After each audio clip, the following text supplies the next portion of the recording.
Good morning. Good morning. Can we start with the proceedings, please? Can we start in the appropriate way? I allow for a moment of silent prayer. Thank you.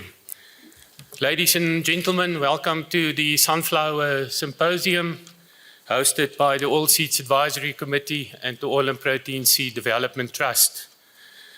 As you could see from the program that we circulated, we're focusing on the quality aspects of sunflower and the improvement of yields.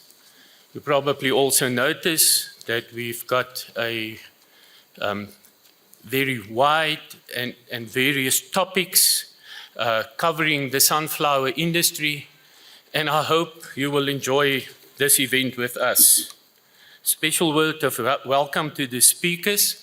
We're definitely glad to see you, as you are, as the audience, you are the main focus and need to convey the information to all of us. Just before we start, you will notice on my right-hand side, your left-hand side, on that screen you will see the CVs of the speakers. And also you will notice that we not on the program allow for questions and answers. How we deal with that, you can text or WhatsApp all questions to the cell phone number available on the screen. And then at the last session, the discussion of the way forward, we will handle all these questions. Before we start with the first speaker, today it's my privilege to present an achievement award. Now, since 2014, the OAC and the Oilseed Trust made awards available in different categories. It's for a best PhD, best master's, article in a scientific journal, an outstanding contribution by an individual promoting the objectives of the Oilseed Trust and the Oilseeds Advisory Committee. Now, today the award is for the best article in a scientific journal, and it's done by a researcher, a lecturer, and somebody that's doing excellent work for us in the sunflower industry at the moment. The title of this article in the scientific journal was Flower Orientation Influences Floral Temperature, Pollinator Visits, and Plant Fitness.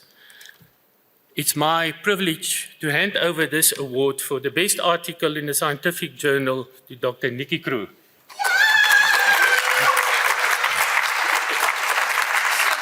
Surprise. Sneaky. Thank you so much. Pleasure. Thank you.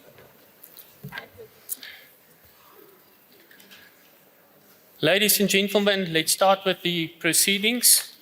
And the first speaker is Professor Meyer, and he will address the topic of sunflower production in South Africa versus the global competitors. Ferdy, the floor is yours.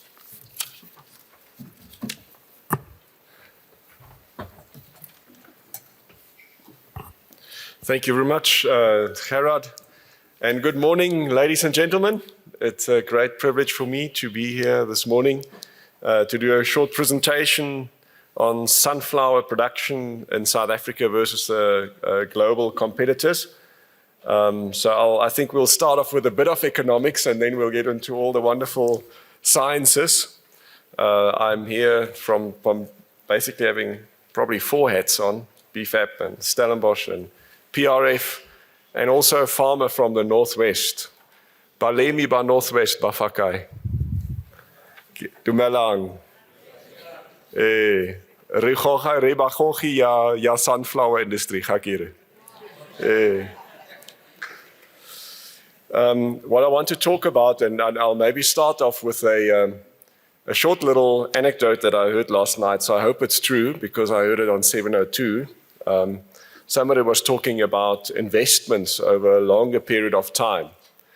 And they apparently, that's what I've heard, is Warren Buffett is worth $85 billion. And he made 81 out of the $85 billion after age of 60. And his motto was essentially saying, you have to keep on investing. You put your money back into investments and keep on investing and keep on investing, and at the end of the day, there will be returns. And I think that's probably a motto that we can take also for an industry like sunflower or any other industry in South Africa or globally, right through the value chain, keep on investing, keep on going at it, and I'm sure we'll get a prize on it or get the return on investment. So what we want to talk about this morning is sunflower production has remained flat for 20 years. The question is why? So that's a concerning factor, reality. If I just put out area planted over the last 20 years, that's the sunflower trend. So around about 500,000 hectares, ups and downs. We've had 580, 600,000 more recently. And this is our projection, slightly down again, back to this trend, fluctuating around 500,000 hectares. The biggest sunflower crop was in 1999. That's when South Africa produced 1.1 million tons. We did that on 850,000 hectares. Our average yield was 1.4 tons per hectare. And we exported in that year 53,000 tons. We had about a stock level, carryover stock about 300,000 tons. So that's even before, that's before my graph there starts. So this is the big question, is what is happening in the sunflower industry? Do we see the same trend internationally? So let's look at the next graph. And this projector is super nice, I can promise you. On slides in any other venue don't look that clear, but here you can see a very nice, clear picture. And if we just eyeball hectares under sunflower, those are 20 million hectares globally for sunflower. And over the years, we've seen some increase, but not nearly the same increase that we've seen in soybeans. So soybean area under production has increased rapidly. There's been some increase, I would say about 10 million, not quite, 5, 6 million hectares of sunflower expansion. But the yield has certainly increased. This is the green line. If you look at average yields over time, and especially here from 2012 onwards, we've seen kind of a step change. And globally, we are actually touching about 2 tons per hectare internationally, which is higher than what we're achieving locally. So in production terms, just to give you a feel for, because we'll talk about the oilseed complex, sunflower trades globally and locally within an oilseed complex. Just have a look at this graph. These are this is production. Sorry about that typo there. So this is, and the big 2 dominant factors here are palm oil production and soybean oil, palm and soybean. And here you can see this trend. Just look at the blue line, soybeans increasing, and palm oil, a very rapid increase. This is where sunflower lies. So we have seen an increase in sunflower production, basically doubled from 25 million to 50 million tons. The biggest drive for that increase has come from yields. So going from around about 1.2 tons per hectare to 2 tons per hectare, and some increase in area, as I've mentioned, about 5 or 6 million hectares more under production. So there's been some drive in the global market compared to South Africa again, where we've seen a relatively flat line. And I think that's some of these key elements that we wanted to discuss this morning. So in the South African market, there's definitely sufficient market space to process the crop. Whichever size we produce, we've processed the crop to a large extent. The million hectares, there we had some exports, and here are specialists in the room, Erod, Peter, you guys know the complex very well. But if I would just compare your production and consumption, there you can see it fluctuating around, let's say, 800,000 tons over the longer period of time. These are prices. This is our price locally, and this is export parity and import parity, prices for sunflower. And this is obviously this 2021, 2022, Ukraine war, prices just ramped up to historical highs. So sunflower production made sense. Farmers made money in the last year or two in sunflower. Fantastic prices. But if we look at the balance in supply and demand, it's finely balanced.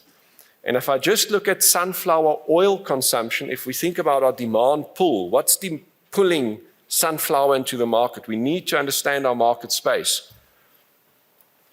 We have an increase of about 2.5% in oil consumption over the last 10 years. So each year, South Africa consumes on average about 2.5% more oil, sunflower oil. And over our projection going forward will remain at around about the same rate. And cake consumption has remained relatively flat. So there have been years where we've had more cake consumption, but in relative terms, it's been flat, not nearly the same growth as what we've seen for soybeans. So that's the market space that we need to feed into. And if you talk to the crushers and to the colleagues who are trading in that space, they always say there's sufficient space for good quality product at the right price to move into the market. And even in some years, we actually managed to export into the world market.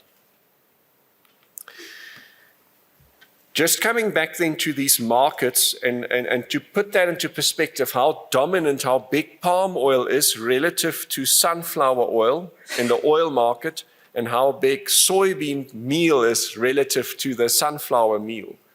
So just on the left-hand side, these are vegetable oils, and we've put a kind of a stacked bar graph.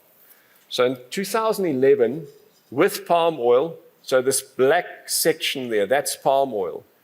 We were at around about size of a 1 million ton market in South Africa, currently at around about 1.3 million. If I just stack up these main veggie oils, and the projection for 2023, around about 1.5 million tons. But you can see this big component here that's made up by palm oil, and that's all imported. And I'll get to prices in a moment. So palm oil serves a very specific market and comes in at a very competitive price. And in some occasions, sunflower can offset a little bit. But if you would talk to crushers and marketers, it's a very specific market where palm oil is trading. This is the component of sunflower oil, and as I've mentioned, 2.5% growth over 10 years, another 25% to add. So there is space for growth. The question is, are we going to produce it locally, or will that sunflower, will the oil be imported? And this is where the competitiveness story starts. So we need to get our industry competitive in order to produce it locally, to crush it locally, instead of importing the oil from mainly Black Sea countries. If we look on the right-hand side, the oil cake, this is obviously the big story here is soybeans. So just look at 2011. That was the component of the total oil cake market, soybeans. This is where we're at now. And by 2031, basically 10 years from now, it will really be all about local soybean meal production. And sunflower, again, relatively stable. And as I've mentioned before, not so much growth in the sunflower side. And there are specialists in the room here. I think something that's important that we can debate and shed some more light on in terms of meal and the demand for meal and the market that we have in that space. So we've talked about prices, and colleagues, I've been economist for 20 years, and the last 2-3 years have just been mind-blowing in terms of prices that we've seen. Just eyeball this graph. These are all the global prices, the major prices. So 2022, soybean, sunflower, canola, look at these prices. Historical highs that we've had. We all understand what had happened with the Ukraine-Russia war. We were moving into that. If I look at the total oilseed complex, we already had tight stocks before we went into that war because of palm oil blowouts in the palm oil global production. So palm oil stocks were already low, and we had COVID, we had high shipping rates, and it just was a perfect storm. The reality is prices have already come down. We are not feeling that much the pinch because in that space that global prices have come down, our exchange rate has weakened from basically 16 to 18. But the reality is global prices are coming down, colleagues, and we are going to face periods again where prices are significantly lower, and it's not this nice profit margin that we're currently having in sunflower, all the other crops. We're going to have much tighter margins.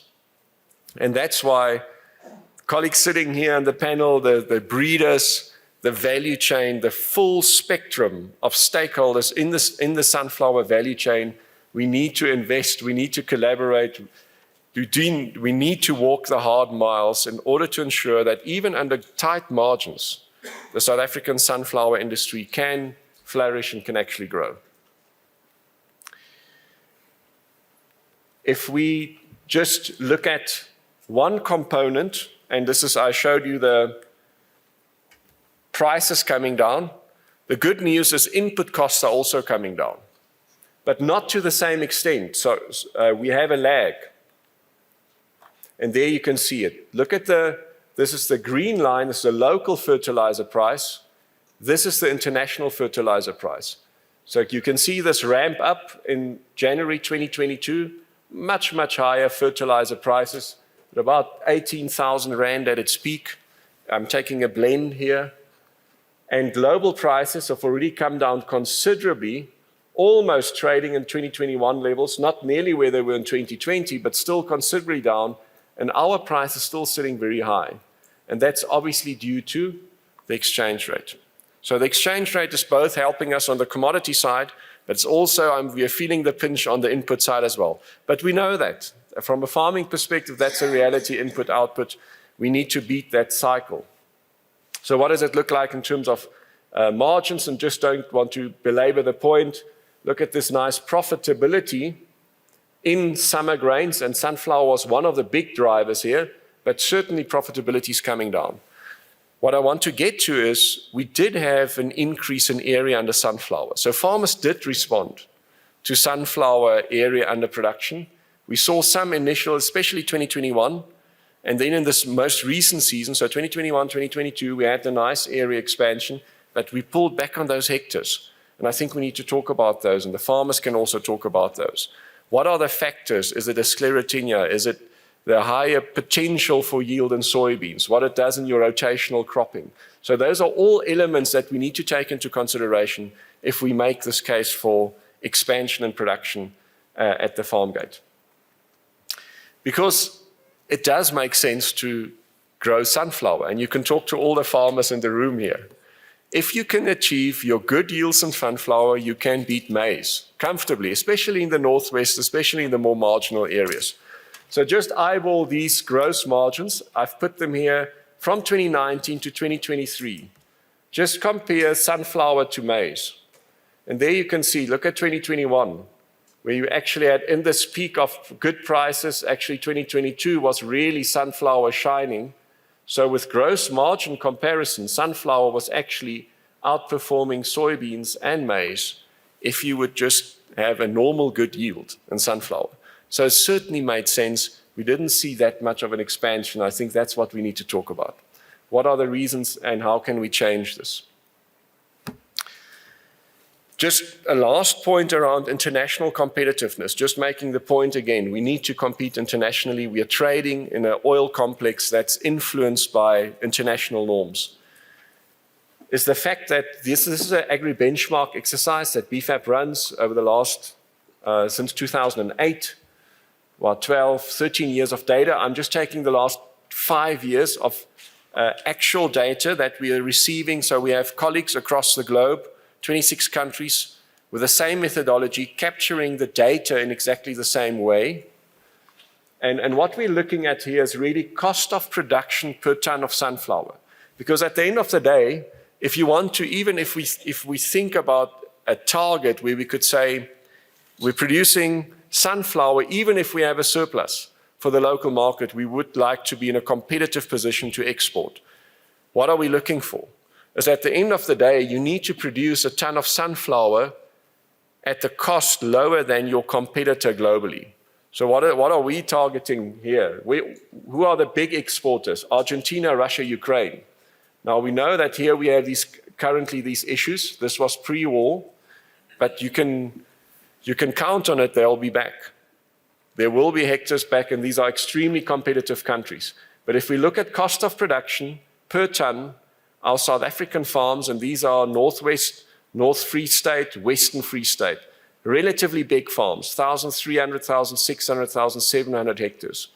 So these are big farms, competitive farms in the local perspective, but if we look at the price that we produce a ton of sunflower, it's higher than our competitors. Here, the Ukraine farm, we have a 7,000 hectare farm, a 2,000 and a 2,000, and the Argentinian farms are slightly smaller. So Russia, Ukraine, typically these bigger farms. But cost of production lower, and one of the big elements why it's not due to just lower yields, we need to look at input costs. And this is a big driver. Our nitrogen costs are just way higher. Russia's all the way on this side for nitrogen. On the left, 7 Rand a kilo. South Africa's at 16 Rand a kilo on average from 2017 to 2021. So we talked about that last week also in the fertilizer conference, but the reality is our input costs are much higher. So nitrogen, much higher. We are importing, we're net importer of nitrogen. Exchange rate, cost of production are in that sense then really high. So those are the kind of the global, the input outputs, the trends. I want to kind of get to my last few slides, and I want to talk about sunflower yields and how does it compare to maize and then oil content. And this is where we have specialists, so I won't say too much, I'll get in trouble because I'm an economist and not a breeder. So I just wanted to put this trend line for you on the slide. Just look at maize, yellow maize average yields, the rate of increase, and this is the average yield increase, or basically very little increase in sunflower. So this remains an issue. So even if we can keep the same hectares, if we could increase our yields, we can obviously be more competitive in the sunflower space. So yield is a point, but it's not only yield, it's also oil content. And this is what we want to talk about. So yields have increased marginally, that's this line here. And if we look at the SAGL, and we'll have a great presentation from SAGL, we have seen oil content of sunflower over the years coming down. So yes, if I would take my 2021 year, or Viana's going to talk about it, there's a click up again, and you'll talk about all the weather dynamics and planting dates in a short period of time, so I'm not going to jump the gun here, but in essence, it's yield and oil. But it's only oil if we can start to make this economically viable. So, and that's this point here, let me just briefly mention why, because internationally, we just did a comparison. This is a study that's available, OAC funded it, we did it in 2020. But in essence, if we just look at commercial cultivars that are sold both in South Africa and Argentina, we compared some of the data that we found. So the same cultivar in Argentina, that's what the average yield was. This was South Africa's yield of the same cultivar. Look at the oil content. And another cultivar that we compared. Higher yields, but also higher oil content. So it is possible with the cultivars that are available to achieve good yields and high oil content. Obviously, the climatic conditions differ considerably. The question is, can we also, with some farming practices, start to boost or achieve the potential that we actually have in our cultivars to become more competitive? So generally what we found that the norm around sunflower seed oil content is around 36 to 42% locally. And the norm in Russia, Ukraine, and Hungary, Argentina seed companies, the norm is around 45 to 52. And this poses a challenge to crushers. Our crushing industry needs higher oil content to compete against imported sunflower oil. That's in short. So The crushers need the high oil content, the farmers need the higher yields. So how can we bring these 2 points together? So just to make the point here, this is where we've added, this is the realized oil content from SAGL. So I mentioned there we had a bit of a better season towards the end here. But what I want you to focus on is this one, the crushing margin for crushers. If oil content is coming down, the margin for crushers is coming down. And this is what we need to address. So this is the economic model that we're running, a simulation model for crushing margins, and just clearly showing the point. The higher that your oil content, the more profitable our crushers are. The more profitable the crushers are, the more local oil we can sell and less can be imported. So lastly, this is also a project funded by OAC, and we'll hear about that later today. A pilot study where we said, is it possible there are new high oil sunflower cultivars? So all sunflower cultivars are classified, or most of them, we have birdseed and we have high oil, or oil cultivars. But there are certain cultivars that really have a very high oil content. And there was a pilot study done with these specific cultivars, which yielded very good oil content as well as good yields. And the agreement with the off-taker was pay a 1.5 premium for each 1% oil content above 38. So can you see what we're doing here? We're starting to tie in this pilot oil content with your price and not only yield with the price. But you need to have that commercial off-taker to be prepared. And what it ended out in the specific project was that we have a 0.24% potential yield loss flexibility. And this is where the breeders can come in. So there's this relationship, which sometimes is there, sometimes not, where you have higher yields or you have some of these cultivars that have a yield drag. And that yield drag, how far can we make up that yield drag with a certain percentage of premium that we pay for each percent of oil that's added? And there are also the number of dynamics in it in the terms of the silo industry, for example, measuring the sunflower seed at the point of delivery. But in principle, there is a feasible case, there's a case to make, that you can actually develop a market where you pay a premium for higher oil content and you give the farmer the incentive to actually drive higher oil as well as yields. Colleagues, that's it in short.